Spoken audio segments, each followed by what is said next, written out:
네, 오늘 우리가 예배 시작할 때도 또 역대하 7장 14절에 있는 말씀 붙잡고 함께 같이 기도했었는데요. 그 어느 때보다도 나라를 위해서 많이 기도해야 될 때인 줄 믿습니다. 정말 지금까지 이런 규모의 산불이 없었다고 할 정도로 정말 경남지방과 경북지방 계속해서 또 강한 바람 때문에 더 불이 확산되어서 큰 피해를 입고 있습니다. 그래서 정말 답은 하나밖에 없는 것 같아요. 하나님께서 빨리 우리를 긍휼히 여겨주셔서 비를 보내주셔야만 아마 전체적으로 진화가 되지 않을까 싶습니다. 그래서 나라를 위해서 더 많이 기도해야 될 때인 것 같고요. 또 많은 사상자들, 또 이재민들이 발생하고 있습니다. 그래서 하나님께서 위로해 주시고 또 이때 더욱더 한국교회가 깨어서 기도하고 또 사랑과 자비의 손길들을 또 사회 가운데 펼칠 수 있는 그런 시간이 될 수 있도록 또 기도를 부탁드리겠습니다. 오늘 우리가 읽은 마가복음 13장 말씀은 감람산 강화라고 하는데요. 이 마지막 때에 대한 주님께서 주시는 말씀입니다. 저는 오늘 마가복음 13장의 말씀을 토대로 마지막 때에 대한 올바른 또 세계관이라는 이러한 제목을 한번 붙여보았습니다. 우리가 마지막 때를 살아가는 자로서 우리가 주님의 말씀을 붙잡고 어떻게 살아가야 될지 오늘 말씀을 통하여서 또 귀한 교훈을 얻게 되는 시간이 되었으면 좋겠습니다.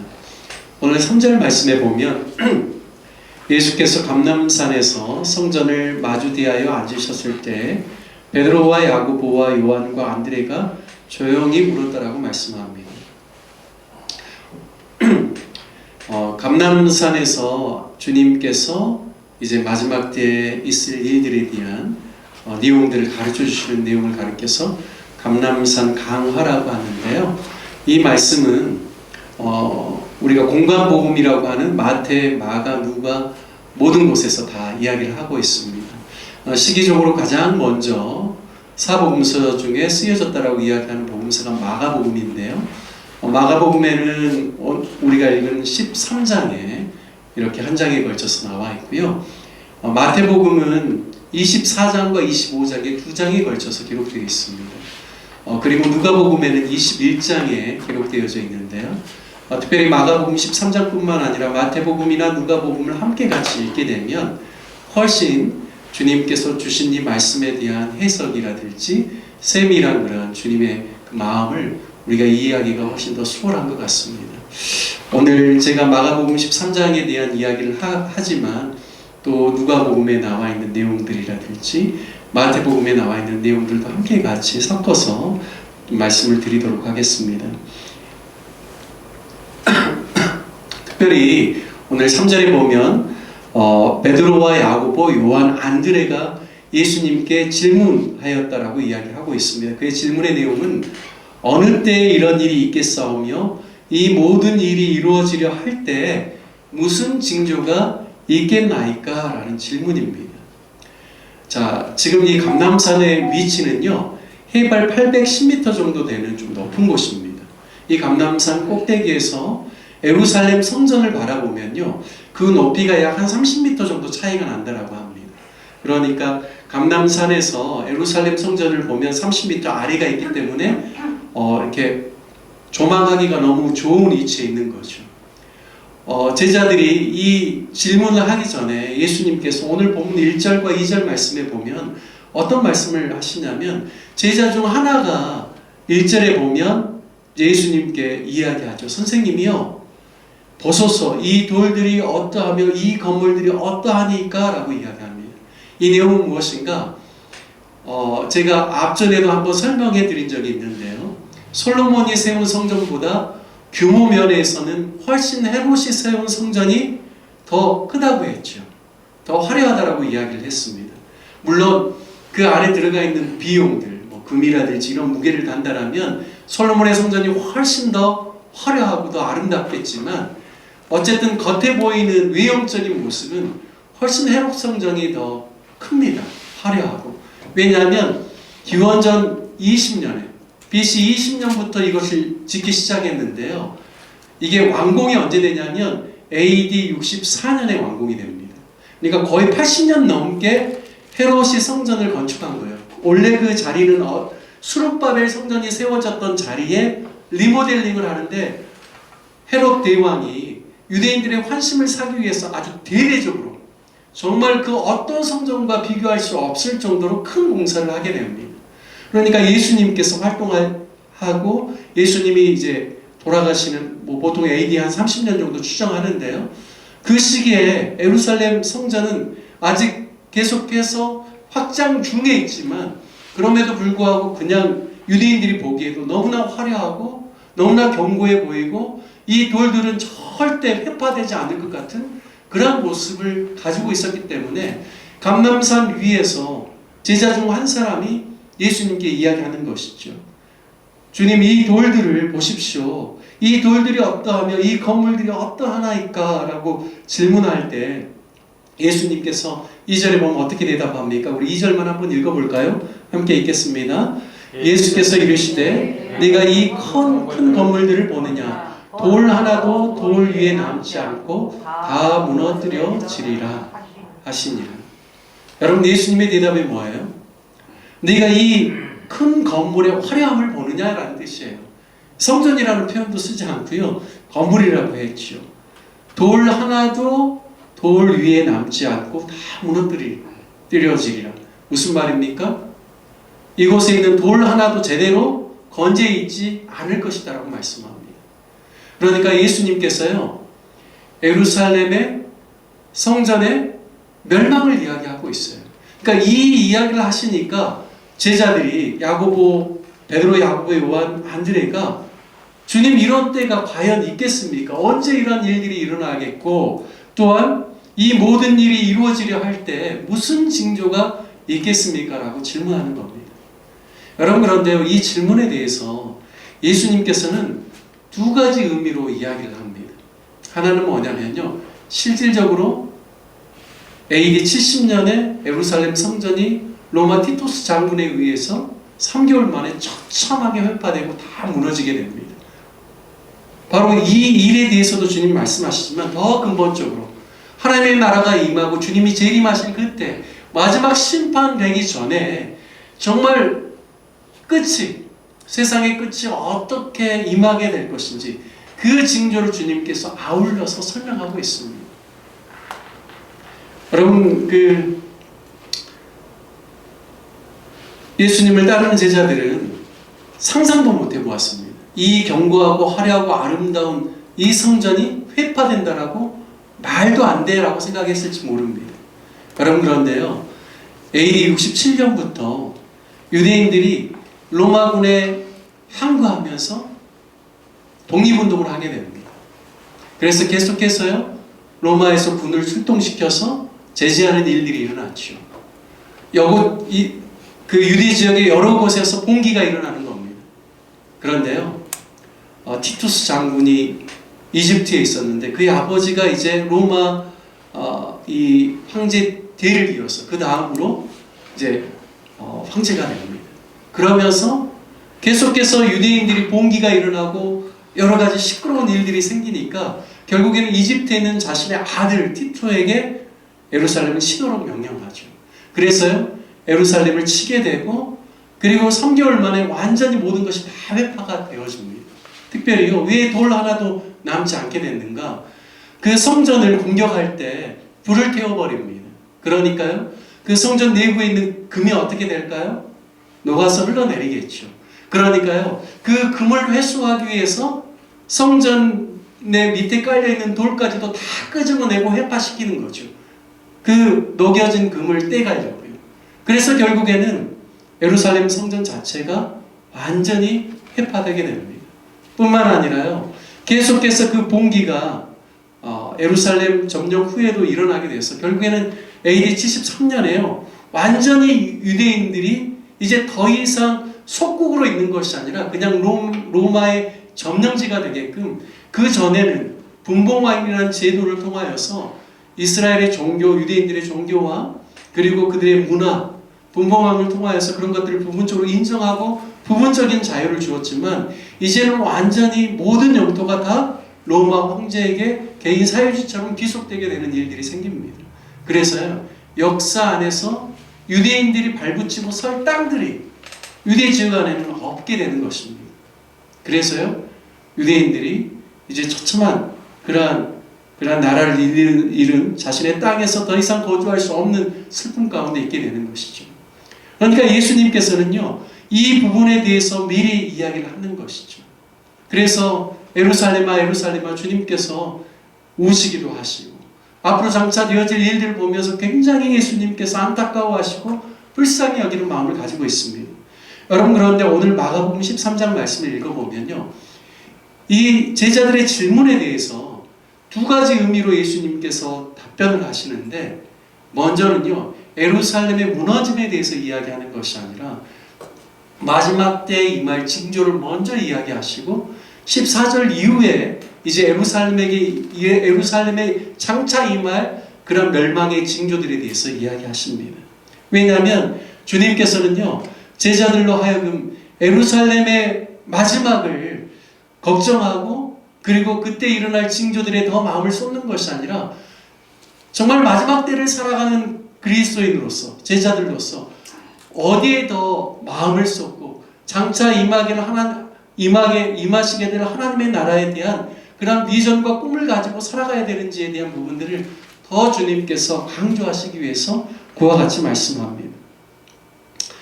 여러분, 오늘 예루살렘의 멸망보다도 마지막 때를 먼저 말씀하신 예수님의 그런 내용들을, 가르침을 우리가 먼저 봐야 됩니다.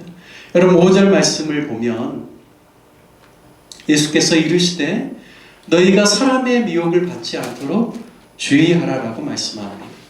마지막 때를 살아가는 그리스도인으로서 사람의 미혹을 받지 말라라고, 그래서 그것을 주의하라고 이야기하죠. 6절에 보면 많은 사람들이 자칭 예수라고 속이면서 자신을 따르게 하려는 악한 자들이 있을 것이고 그들이 많은 사람들을 미혹할 것이라고 하십니다. 여러분, 예수님께서 부활하시고 승천하신 이후에요, 계속해서 끊임없이 초대교회 안에서도 이단적인 가르침이 성행했고 자칭 예수라고 이야기하는 사람들도 많았습니다.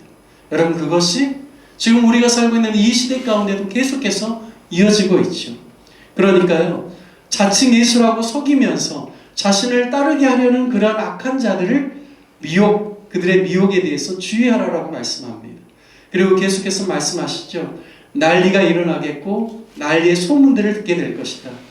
하지만 이러한 일들이 있겠지만 이것이 끝이 아니고 8절 말씀에 보면 민족이 민족을 대적하고 나라가 나라를 대적하고 곳곳에 지진이 있고 기근이 있을 터인데 이것이 재난의 시작이라고 말씀합니다. 지금 이 말씀은 예수님이 재림하시기 전에 일어날 일들을 설명하고 있습니다.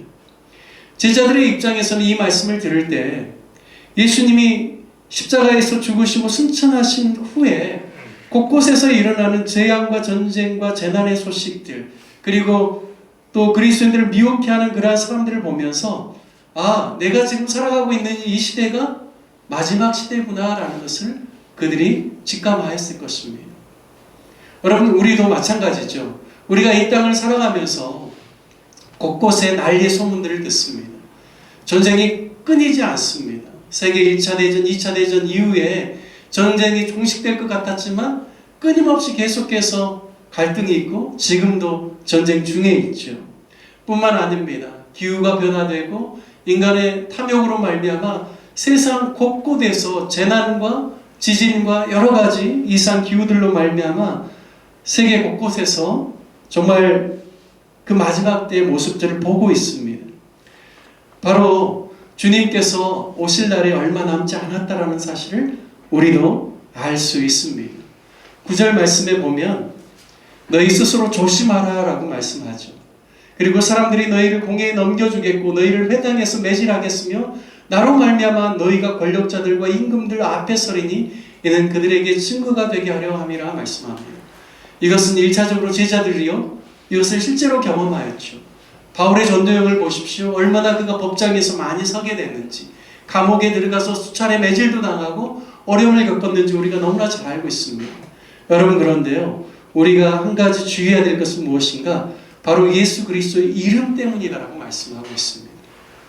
여러분, 우리가 이 땅을 살아가면서도요, 우리가 예수 그리스도의 이름을 증거하지 않고요, 그냥 편안한 종교 생활을 하려고 한다면 세상으로부터 그렇게 큰 환난과 핍박을 당하지 않을 수 있습니다. 여러분, 그런데요, 우리가 예수 그리스도의 이름을 전하려고 할 때, 우리가 예수 그리스도의 이름을 우리 주변에 있는 사랑하는 사람들에게 정말 그것을 이야기해 주려고 할 때, 여러분, 세상의 저항이 시작된다는 겁니다. 반대가 거기서부터 일어나는 것이죠. 여러분, 중국도 마찬가지죠. 베트남이나 여러 나라들도 마찬가지입니다. 그들이 원하는 것은 그냥 종교는 자신의 선택에 의해서 그냥 믿기에 우리가 그 정도로 인정해 줄 수 있다. 하지만 적극적으로 예수님의 이름을 전하는 것은 금지다. 예수님에 대해서 말하지 말라라고 이야기하는 것이죠. 여러분, 그런데요, 모든 사도들, 모든 그리스도인의 제자들, 이 시대를 살아가는 정말 깨어있는 그리스도인들은 다 무엇을 전합니까? 예수의 이름을 전합니다. 여러분, 예수의 이름을 전하고자 할 때 핍박이 오는 것이죠. 신앙생활하면서 예수님의 이름을 전하지 않으려고 하면요, 그냥 사람들도 우리를 반대하지 않습니다. 여러분, 왜 저항과 반대에 부딪힘에도 불구하고 예수의 이름을 전해야 됩니까? 한 가지 이유밖에 없죠. 예수 그리스도의 이름 외에 영생을 얻을 만한 다른 방법이 없기 때문입니다. 우리가 정말로 사랑한다면, 우리가 정말로 그 사람을 아낀다면, 여러분, 세상의 모든 것을 다 가진 것처럼 산다라고 할지라도 예수님이 없다라면 그것은 바로 죽은 인생입니다. 그래서요, 어떻게 해서든지 우리가 생명의 복음, 영생의 복음을 증거하려고 하는 것입니다. 여러분, 예수님을 전하는 수많은 제자들이 예수님의 이름 때문에 고난을 당하고, 예수님의 이름 때문에 매를 맞고, 예수님의 이름 때문에 배척을 당하지 않았습니까? 여러분, 오늘 14절 말씀에 이 천국 복음이 모든 민족에게 증언되기 위하여 온 세상에 전파되리니 그제야 끝이 올 것이라고 말씀합니다. 세상의 끝은 언제인가? 재난이라든지 기근이라든지 그리고 전염병이라든지 그리고 각종 그러한 이상한 그러한 일들이 일어나는 것은 그냥 사인에 불과합니다. 정말로 마지막은 언제인가? 천하만국 가운데 생명의 복음, 영생의 복음, 예수 그리스도의 이름이 증거될 때에 그제야 끝이 오겠다라고 주님께서 분명하게 말씀하고 있습니다. 마태복음에서는요, 천하만국의 복음이 증거될 때 이제 그때에 끝이 올 것이다라고 이야기를 하고 있습니다.